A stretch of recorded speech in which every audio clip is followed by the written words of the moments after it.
ത്രിയേക ദൈവത്തിൻ്റെ അതിപരിശുദ്ധ നാമം വാഴ്ത്തപ്പെടുമാറാകട്ടെ. കർത്താവിൽ പ്രിയ വിശ്വാസിനി വിശ്വാസികളുടെ സമൂഹമേ, നിങ്ങൾക്കേവർക്കും പ്രഭാത വചനത്തിലേക്ക് സ്വാഗതം. വലിയ നോയമ്പിൻ്റെ രണ്ടാമത്തെ ദിവസമായ ഇന്ന് കൊണ്ടുവന്നിരിക്കുന്ന വിഷയം എന്ന് പറയുന്നത് പാപം ചെയ്യുന്നവർ എന്നതാണ്. നമ്മളിൽ പാപം ഇല്ലാത്തവരായി ആരും തന്നെ കാണുകയില്ല. എന്നാൽ പാപം ചെയ്തു എന്നുള്ളത് തിരിച്ചറിവ് ഉണ്ടായിക്കഴിയുമ്പോൾ നാം പശ്ചാത്തപിക്കുന്നവർ ആണെങ്കിൽ ദൈവം നമ്മോട് ക്ഷമിക്കും എന്നുള്ളതിന് യാതൊരു സംശയവുമില്ല. നമ്മളിൽ എത്ര പേർ ഉണ്ടാകും പശ്ചാത്തപിക്കുന്നവർ? വളരെ ചുരുക്കം ആളുകൾ മാത്രമായിരിക്കും പശ്ചാത്തപിക്കുവാൻ ഉള്ളത്. ഹോശേയ മുഖാന്തരം യഹോവ എന്താണ് പറയുന്നത് എന്ന് നമുക്ക് ഒന്ന് നോക്കാം. ഹോശേയ പ്രവചനം 4-ാം അധ്യായം 1-ാം വാക്യം മുതൽ നോക്കുമ്പോൾ ഇപ്രകാരം അതിൽ എഴുതിയിരിക്കുന്നു: ഇസ്രായേൽ മക്കളെ, യഹോവയുടെ വചനം കേൾപ്പീൻ. യഹോവയ്ക്ക് ദേശനിവാസികളോട് ഒരു വ്യവഹാരമുണ്ട്. ദേശത്തെ സത്യവും ഇല്ല, ദയവും ഇല്ല, ദൈവപരിജ്ഞാനവുമില്ല. അവർ ആണയിടുന്നു, ഭോഷ്ക് പറയുന്നു, കൊല ചെയ്യുന്നു, മോഷ്ടിക്കുന്നു, വ്യഭിചരിക്കുന്നു, വീട് മുറിക്കുന്നു, രക്തപാതകത്തിനോട് രക്തപാതകം കൂട്ടുന്നു. അതുകൊണ്ട് ദേശം ദുഃഖിക്കുന്നു, അതിലെ സകല നിവാസികളും, വയലിലെ മൃഗങ്ങളും ആകാശത്തിലെ പറവകളും ക്ഷീണിച്ചു പോകുന്നു, സമുദ്രത്തിലെ മത്സ്യങ്ങളും ഇല്ലാതെയാകുന്നു. എങ്കിലും ആരും വാദിക്കരുത്, ആരും ശാസിക്കുകയുമരുത്. നിന്റെ ജനമോ പുരോഹിതനോട് വാദിക്കുന്നത് പോലെ ഇരിക്കുന്നു എന്നാണ് ഇവിടെ എടുത്ത് പറഞ്ഞിരിക്കുന്നത്. പാപപരിഹാരത്തിനായി നാം ഇവിടെ കുറ്റങ്ങളെ ഏറ്റു പറയേണ്ടതുണ്ട്. അതിനായി നമുക്ക് ഒരു വേദഭാഗം കൂടെ നോക്കാം.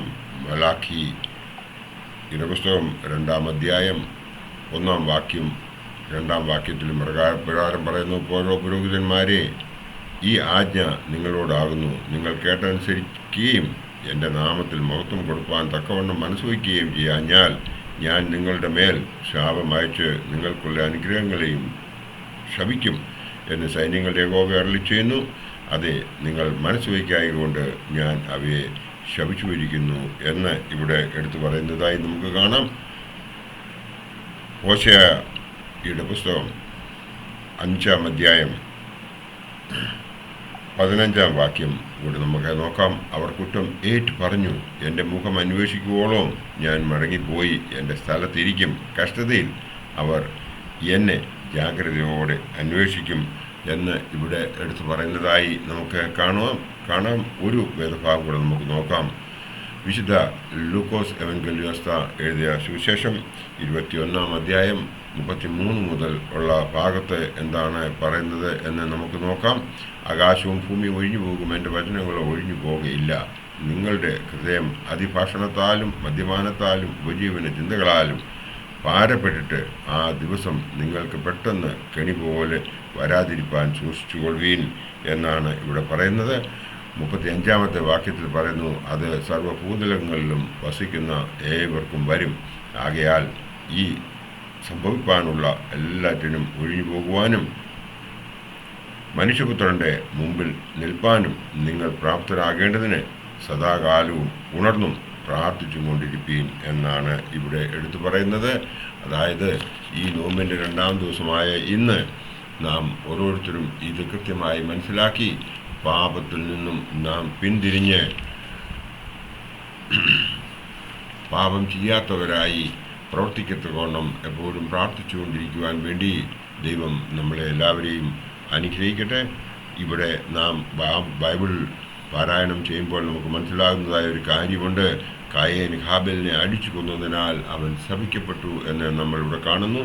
ശൗൽ ദൈവത്തിൻ്റെ അഭിഷിക്തനായിട്ടും നീക്കപ്പെട്ടു, രാജാവിൻ്റെ പദവിയിൽ നിന്നും നീക്കപ്പെട്ടതായി നാം കാണുന്നു. ലോത്തിൻ്റെ ഭാര്യ അവിശ്വാസത്താൽ അനുസരണമില്ലാത്തതിനാൽ ഉപ്പുതൂണായി പോയതായി നാം ഇവിടെ കാണുന്നുണ്ട്. സക്കറിയ പുരോഹിതൻ്റെ സംശയം അവനെ ഊമനാക്കിയതായി നാം ബൈബിളിൽ കാണുന്നുണ്ട്. യൂദാ ഇസ്കരിയോത്ത ഒരു ശിഷ്യനായിരുന്നിട്ടും ശിഷ്യഗണത്തിൽ നിന്നും നീക്കപ്പെട്ടതായി നാം കാണുന്നുണ്ട്. ഇതൊക്കെയും സംഭവിച്ചതിൻ്റെ പശ്ചാത്തലം നമുക്ക് ഓരോരുത്തർക്കും അറിയാമല്ലോ. നാം അങ്ങനെ ആകാതിരിക്കാനായി നിരന്തരമായി പ്രാർത്ഥിച്ചുകൊണ്ട് അവൻ നമുക്ക് തരുന്നതായ കൃപാവരങ്ങൾക്കായി നന്ദി അറിയിച്ചുകൊണ്ട് അവനെ സ്തുതിച്ചുകൊണ്ട് ബാക്കിയുള്ള ജീവിതം ജീവിക്കുകയും ഈ നോമ്പിൻ്റെ 2-ാമത്തെ ദിവസമായ ഇന്ന് നാം അതിനെക്കുറിച്ച് ഓർത്ത് പശ്ചാത്തപിക്കുകയും ഇനിയും പാപം ചെയ്യാതിരിക്കാൻ വേണ്ടി നമുക്ക് ദൈവത്തിൻ്റെ മുമ്പിൽ നമ്മെ തന്നെ സമർപ്പിച്ചുകൊണ്ട് ജീവിക്കുവാൻ ശ്രമിക്കാം എന്ന് മാത്രം ഈ അവസരത്തിൽ ഓർപ്പിച്ചുകൊണ്ട് അതിനായി നമുക്ക് ശ്രമിക്കാം. ദൈവം അതിനായിട്ട് നമ്മളെ ഓരോരുത്തരെയും അനുഗ്രഹിക്കട്ടെ എന്ന് മാത്രം ഈ അവസരത്തിൽ ഓർപ്പിച്ചുകൊണ്ട് എൻ്റെ വാക്കുകൾ ഇവിടെ ഉപസംഹരിക്കട്ടെ. നന്ദി, നമസ്കാരം.